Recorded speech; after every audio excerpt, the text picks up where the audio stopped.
अपना अगला पाठ है, क्या नाम है? सत्ता के समकालीन केंद्र। पहले इसका नाम वैकल्पिक केंद्र था, अब इसका नाम है सत्ता के समकालीन केंद्र। पहले हम पढ़ चुके हैं, उसे रिलेटेड चलेगा पाठ। पहले हमने पढ़ा था शीत युद्ध, पढ़ा था। शीत युद्ध में दो गुट थे, कौन कौन से? नहीं, शीत युद्ध में थोड़ी, वो तो द्वितीय विश्व युद्ध में थे, यूएसए वर्सेज यूएसएसआर। ठीक है, फिर इसका विघटन होता है सोवियत संघ का, कब होता है? 25 दिसंबर 1991 को। फिर सोवियत संघ के हो जाते हैं 15 टुकड़े। फिर शक्ति एकमात्र महाशक्ति कौन उभरता है? यूएसए। लेकिन कुछ ही देश ऐसे हैं जो भविष्य में अमेरिका को टक्कर भी देंगे। कोई बता सकता कौन से देश है? हाँ शाबाश, बोलो। जैसे एक तो अपना मेरा भारत महान, ठीक है, भारत, और चीन, ठीक है, एक रूस हो गया, ठीक है, और अमेरिका तो वैसी है, जापान, हाँ जापान तो आएगा कहीं भी आओ, और यूरोप देश है, ब्राजील नहीं, इतना ब्राजील नहीं है। अरे खतरनाक देश है इजराइल, नाम नहीं सुना? ईरान कहाँ है? इजराइल। 5 देश ऐसे मान लो, है ना, एक तो छोटे मोटे और हैं। ब्रिटेन अभी इतना विकसित नहीं है वर्तमान में। तो देश कौन कौन से जो विश्व में आने वाले समय में अमेरिका महाशक्ति को टक्कर देंगे? भारत, चीन, रूस, जापान, इजराइल। लेकिन कुछ संगठन है जो संगठन में टक्कर देंगे, वो संगठन कौन से? किसको पता नाम? ये संगठन हमने नाम सुना होगा, EU, यूरोपियन संघ। क्या नाम इसका? यूरोप के देशों ने अपना संघ बना रखा है, यूरोपियन संघ। इसको अपन पढ़ेंगे। एक संघ अपने आएगा आसियान। क्या नाम आएगा? ASEAN, ASEAN, association of south east Asian nation, association of south east Asian nation, दक्षिणी पूर्वी राष्ट्रों का संगठन, आसियान। ये संगठन है, ये भी टक्कर देंगे किसको? अमेरिका को। तो हम ये पढ़ रहे सत्ता के समकालीन केंद्र, ऐसे केंद्र जो अमेरिका को टक्कर देंगे। ठीक है, अब देखो पहला पेज निकालो। सत्ता के समकालीन केंद्र। 1990 के दशक के शुरू में विश्व राजनीति में 2 ध्रुवीय व्यवस्था के टूटने के बाद यह स्पष्ट हो गया कि राजनीतिक और आर्थिक सत्ता के वैकल्पिक केंद्र कुछ हद तक अमेरिका के प्रभुत्व को सीमित करेंगे। यूरोप में यूरोपीय संघ, अभी बताया मैंने, और एशिया में दक्षिणी पूर्वी एशियाई राष्ट्रों के संगठन यानी आसियान का उदय दमदार शक्ति के रूप में हुआ। अब यहाँ पे एक चित्र देगा, देखो, the socialist road is the broadest of all. चीन का फोटो देगा, ये लिख रखा 1978 के दिसंबर में डेंग श्योपेंग। क्या नाम है? ये नाम याद रखना तुम्हें। 1978 के दिसंबर में डेंग श्योपेंग ने ओपन डोर यानी मुक्त द्वार की नीति, कौन सी नीति? आगे और पढ़ेंगे विस्तार से इसको। मुक्त द्वार की नीति 1978 में किस देश में? चीन में। किसने की चालू? क्या नाम है? डेंग, क्या नाम है इसका? डेंग श्योपेंग, श्योपेंग। प्रश्न आता है 1 नंबर का, मुक्त द्वार की नीति या खुले द्वार की नीति किस देश ने लागू की? चीन ने। कब की? 1978 में। किसके द्वारा की गई? डेंग श्योपेंग। ठीक है, इसको विस्तार से अपन आगे और पढ़ेंगे। और इसके बाद चाइना जबरदस्त प्रगति करता है। चाइना के बारे में बताऊंगा मैं, पूरी बात सुनना, कहानी आएंगी। यूरोपियन संघ, अपन पहले क्या पढ़ेंगे?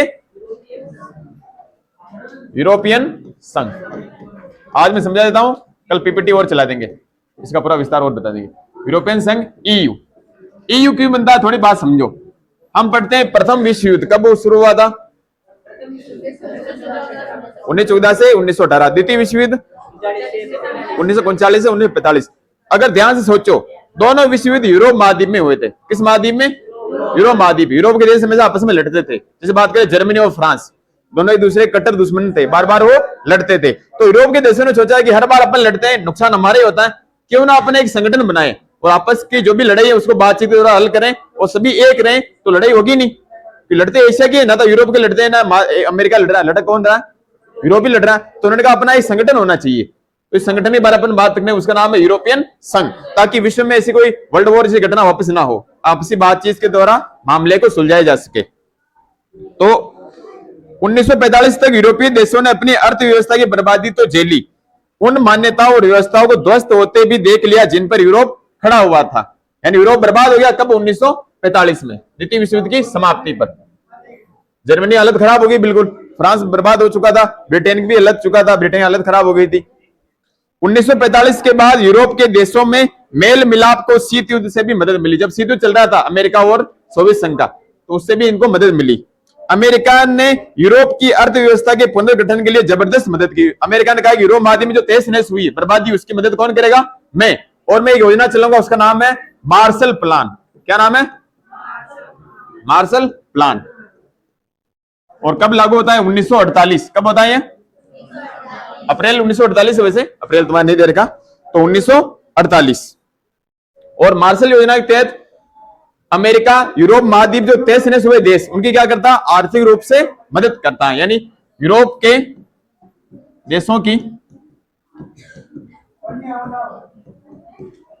देशों को आर्थिक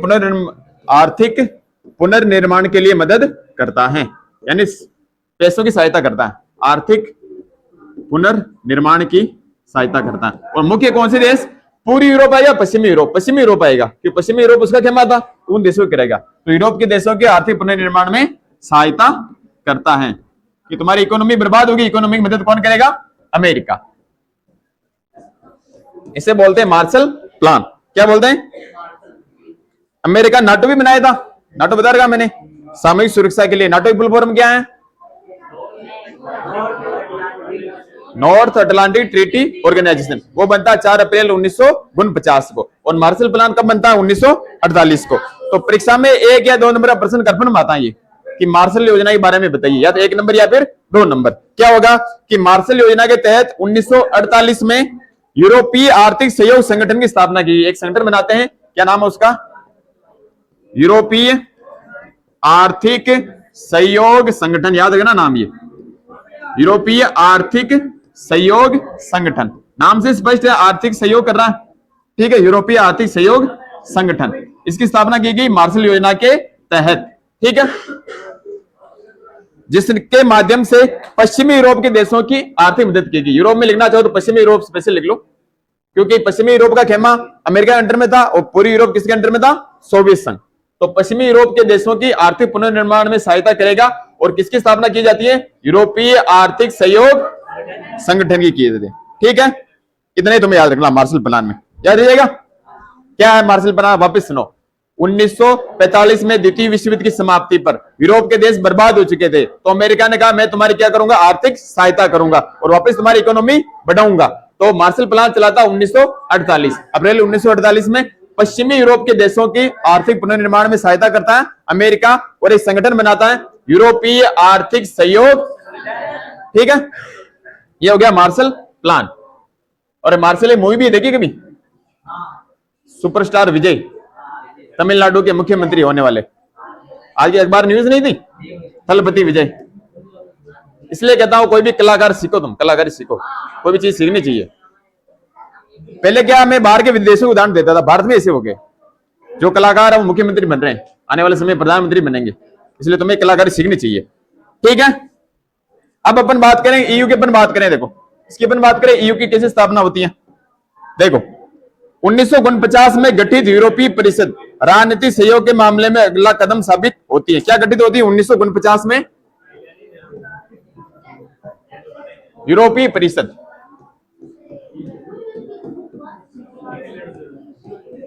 यूरोपीय परिषद राजनीतिक सहयोग के मामले में अगला कदम साबित होती है।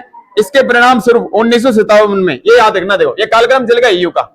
1957 में यूरोपियन इकोनॉमिक कम्युनिटी, क्या नाम है?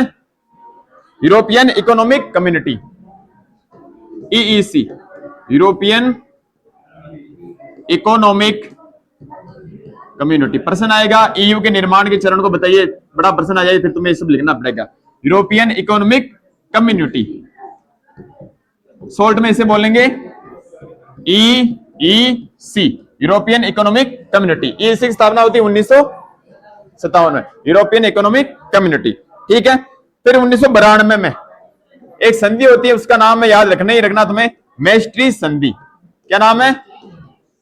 मैस्ट्री संधि या मास्ट्री संधि। क्या नाम है? मैस्ट्री संधि।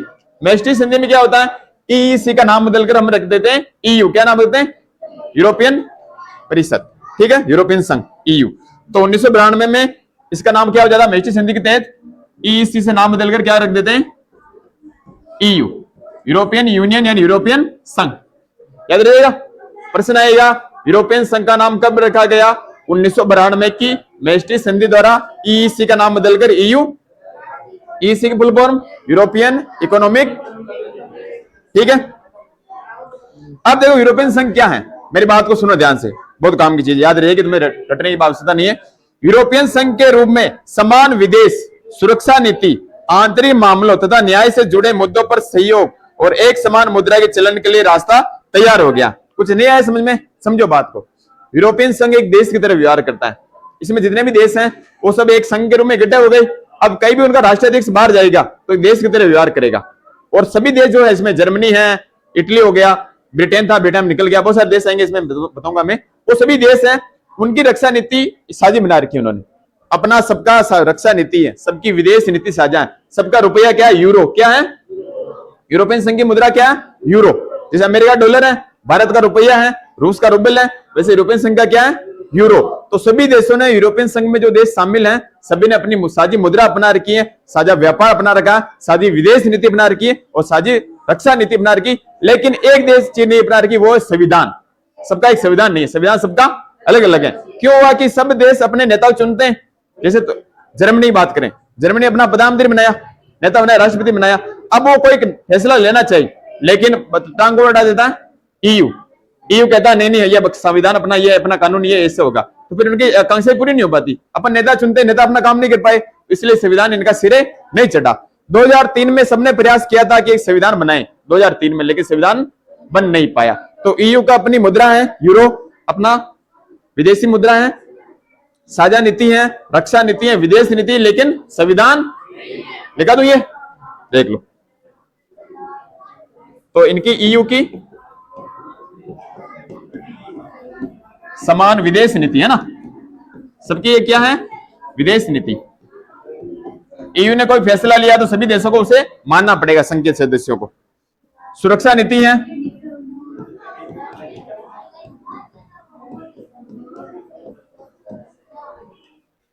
आंतरिक मामलों, तो देश के अंदरूनी मामले, आंतरिक मामलों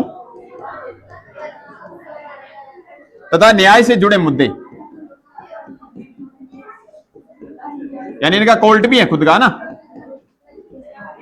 न्याय से जुड़े, अरे पीछे टोलमोलू,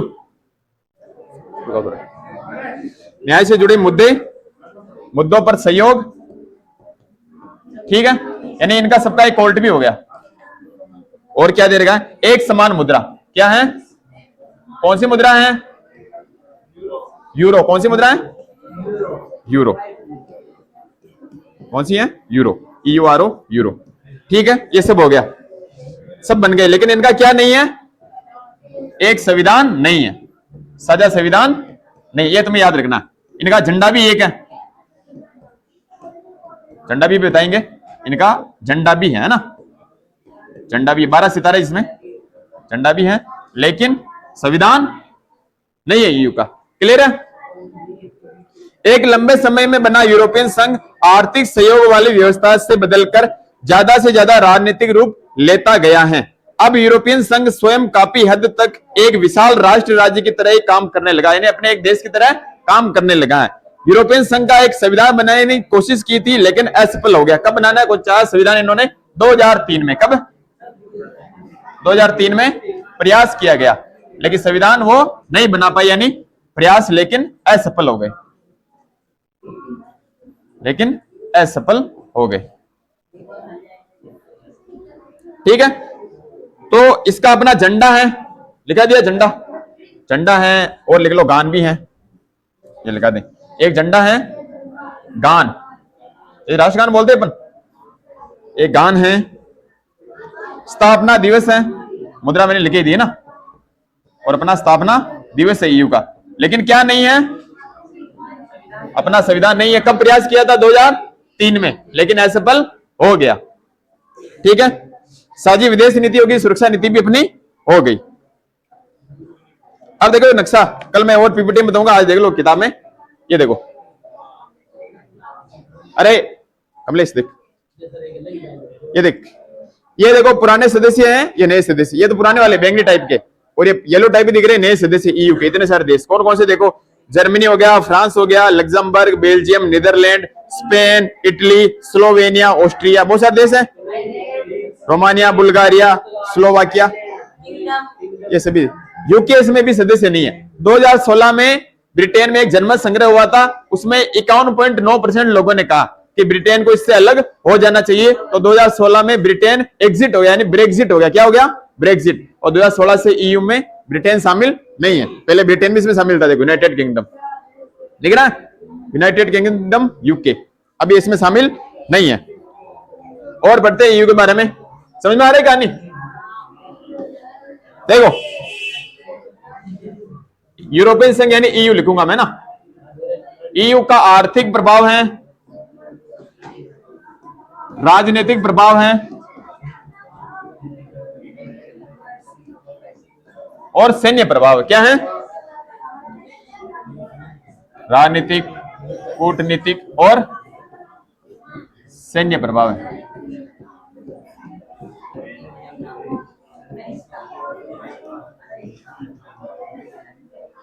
ईयू का आर्थिक, राजनीतिक, कूटनीतिक और सैन्य प्रभाव है। क्या है? देखो 2016 तक ये दुनिया की दूसरी सबसे बड़ी अर्थव्यवस्था था, है ना, 2016 तक। और अभी वर्तमान में इसका करंट मुद्दा है, तुम्हारी किताब में क्या लिख रखा, मैंने चेक किया इसका, 2024 में देखो, 2024 में, आज वो पुरानी किताब है, नई के आंकड़ा मेरे पास है, नई किताब में 2024 दे रखा होगा, देखो 16 लिख रहा, मेरे पास 16 ही है, 24 वाला मैंने आंकड़ा उठाया था। सबके 16 दे रखा, सबके, किसी की चॉइस नहीं, तो चॉइस का लगाएं, क्या फर्क पड़ना, नीचे लाइन लगाए लिख लेना है ना। 2024 में ईयू का सकल घरेलू उत्पाद लिखो, नीचे नीचे से लाइन बना के लिख लो, जैसे मैंने लिख रखा। 2024 में ईयू का सकल घरेलू उत्पादन यानी जीडीपी है ना, 2024 में ईयू का सकल घरेलू उत्पादन 19.35 है ना खरब डॉलर। कितना है? खरब, वो भी डॉलर में कहा होने का अनुमान है, खरब डॉलर होने का अनुमान है। ये नीचे लाइन लगा के लिख लो ना, किताब में 2016 दे रखा है, मैंने क्या जानकारी की थी, उन्होंने चॉइस बता रखा था मेरे को, भाई 16 मेरे भी लिख रखा ना कि 2016 में दुनिया की दूसरी सबसे बड़ी अर्थव्यवस्था था। कब? 2016 में ना, किताबें पुरानी छपी हुई इसलिए। 2016 में ईयू दुनिया की दूसरी सबसे बड़ी अर्थव्यवस्था था, यानी पूरे विश्व की सेकंड बड़ी अर्थव्यवस्था कौन सा था? ईयू। इसलिए अमेरिका टक्कर दे रहा है, अर्थव्यवस्था था। ठीक है, इसकी मुद्रा कौन सी है? यूरो, जो अमेरिकन डॉलर के प्रभुत्व के लिए खतरा साबित हो रही है। विश्व व्यापार में इसकी हिस्सेदारी अमेरिका से 3 गुना ज्यादा है, ये लिखो, किताब में है वैसे। विश्व व्यापार में, पूरे वर्ल्ड के व्यापार में, विश्व व्यापार में इसकी हिस्सेदारी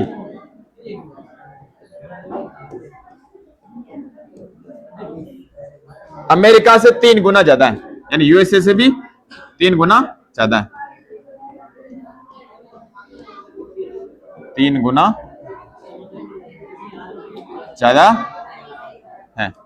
ठीक है, इसी के चलते ये अमेरिका और चीन के व्यापारिक विवादों में पूरी धौंस के साथ बात करता, धौंस यानी पावर के साथ बात करता है। कौन? ईयू, यानी अमेरिका और चीन को ये व्यापार में दबा सकता है, क्योंकि ये अमेरिका से भी 3 गुना ज्यादा हिस्सेदारी विश्व व्यापार में रखता है। इसलिए चीन और अमेरिका धौंस के साथ बात करता है, अधिकार के साथ ये बात करता है। अब एक फैक्ट हो रहा है इसमें फ्रांस दिख रहा है तुम्हें? फ्रांस दिख रहा है? तो बात याद रखनी, बिल्कुल सिंपल चीज है। अरे पीछे चुप। यूरोपियन संघ का एक सदस्य है फ्रांस, जो सुरक्षा परिषद का स्थायी सदस्य भी क्या है, यानी जिसके पास क्या है? Veto power. क्या है? यानी ईयू का एक देश है, कौन सा? फ्रांस। कौन सा है? फ्रांस, जो यूएनओ के अंदर सुरक्षा परिषद का स्थायी सदस्य है। ठीक है, पहले ब्रिटेन भी था, लेकिन ब्रिटेन 2016 से बाहर हो गया। तो केवल एक ही देश है ईयू का जो यूएनओ के अंदर सुरक्षा परिषद का स्थायी मेंबर है। स्थायी देश है कौन सा? फ्रांस। फ्रांस जो सुरक्षा परिषद में स्थायी सदस्य है, में स्थायी सदस्य है। ठीक है, सुरक्षा परिषद में स्थायी सदस्य हैं। यूरोपियन संघ के अलावा कुछ देश हैं जो सुरक्षा परिषद के अस्थायी सदस्य हैं। इसके चलते ईयू अमेरिका समेत सभी मुल्कों की नीतियों को प्रभावित करता है। यानी सभी देशों की नीतियों को प्रभावित कौन करता है? ईयू। ईयू। ठीक है, अब देखो ईयू के पास और देखते हैं। ईयू यानी यूरोपियन यूनियन, यूरोपियन संघ है ना। ईयू के पास दुनिया की दूसरी सबसे बड़ी सेना है। पहली किसके पास है? अमेरिका के पास है। दूसरी किस? यूएसए के पास पहली। दूसरी किसके पास है? ईयू के पास। तो ईयू के पास दुनिया की दूसरी सबसे बड़ी सेना है।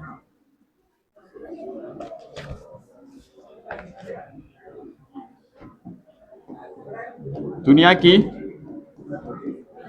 दूसरी सबसे बड़ी सेना है। बड़ी सेना है। ठीक है,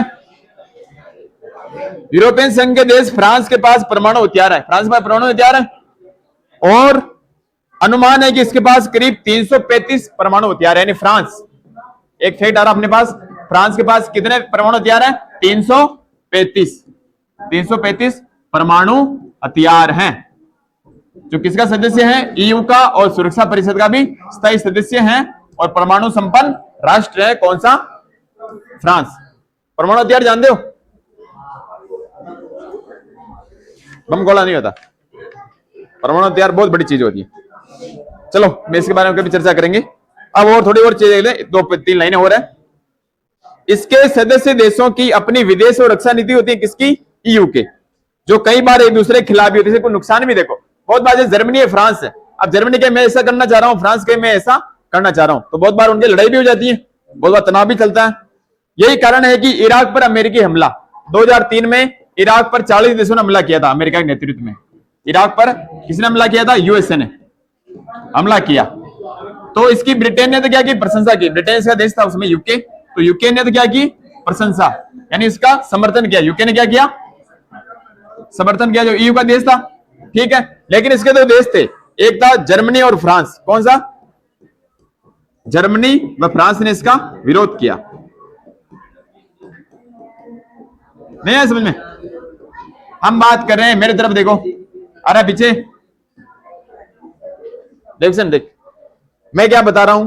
ईयू की ये तो अपनी अच्छी बात है कर ले, कोई कमियां निकालते। कमियां क्या है? किसके तो कुछ देशों में आपस में तनाव भी चलता रहता है बहुत बार। जैसे क्लास में तो लड़के नहीं लड़ते, हमारी ईशान बात है, हमारी बात। कैसे हुआ तनाव? जैसे उदाहरण ले अपन, इराक पर 2003 में अमेरिका के नेतृत्व में 40 देशों ने हमला किया था इराक पर। सद्दाम हुसैन था वहां पे, उसको पकड़ लिया और फांसी दे दी तेल के चक्कर में सब।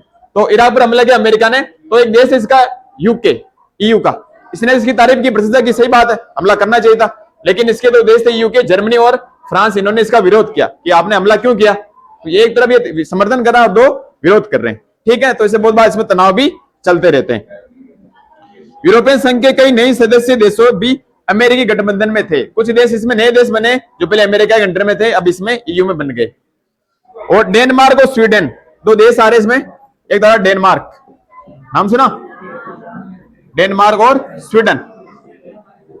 स्वीडन अलग है, स्विट्जरलैंड देश अलग है ना, ध्यान रखना। स्विट्जरलैंड इसका सदस्य नहीं है। तो डेनमार्क और स्वीडन ने, स्विट्जरलैंड होगा सही, आ रहा क्या? नहीं आ रहा, स्विट्जरलैंड नहीं सही।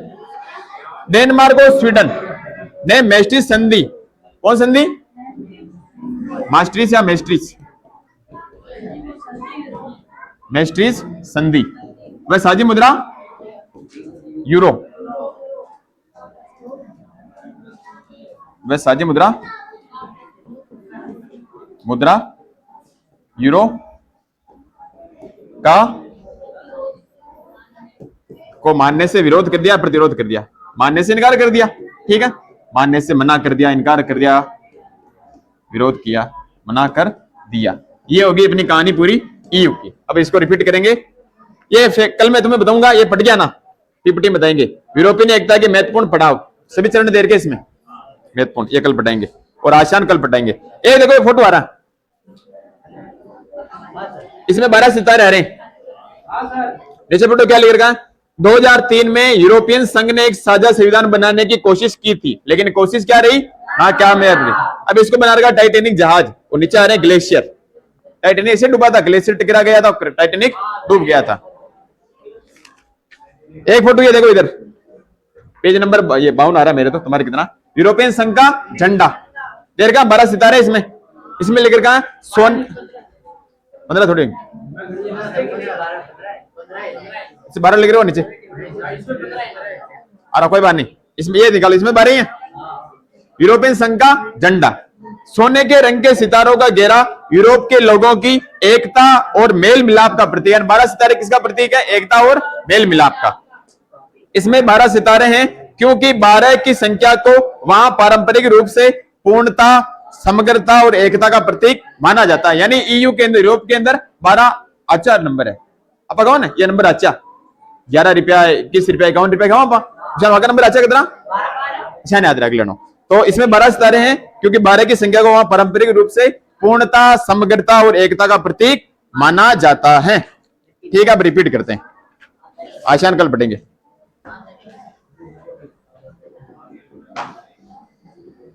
हाँ, पाठ का नाम है सत्ता के समकालीन, ठीक है। कुछ देश हैं जो आने वाले समय में अमेरिका को टक्कर देंगे, जैसे भारत, चीन, रूस, जापान, इजराइल। अपन इसके अंदर भारत पढ़ेंगे, चीन पढ़ेंगे और जापान पढ़ेंगे। रूस को अपन नहीं पढ़ेंगे, इजराइल को अपन नहीं पढ़ेंगे। ठीक है, शीत युद्ध चला था अमेरिका और सोवियत संघ के बीच, इसका विघटन कब होता है, कितने टुकड़े होते हैं, 15 टुकड़े होते हैं। ठीक है, फिर हमने बात की कुछ संगठन है जो अमेरिका को टक्कर देंगे। एक संगठन कौन सा पढ़ेंगे अपन, यानी यूरोपियन संघ। दूसरा पढ़ेंगे आसियान, क्या नाम है इसका, अपन गाना नहीं सुनते, चल बनाए आसियान, वो ASEAN. Association of south east Asian nation, association of south east Asian nation, ASEAN. फिर अपन पढ़ेंगे, पढ़ा हमने मुक्त द्वार की नीति पहले पेज में, कब लागू की गई, 1900 किस देश में हुई, किसने लागू करवाई, डेंग शोपेंग। ठीक है, फिर हमने पढ़ा ईयू, यूरोपियन संघ, कब शुरुआत होती है, 1945 में, द्वितीय विश्व युद्ध की समाप्ति के बाद। ठीक है, एक प्लान चला था अमेरिका, कौन, क्या नाम इसका, कब बनाता है, 48, क्या होता है इसमें,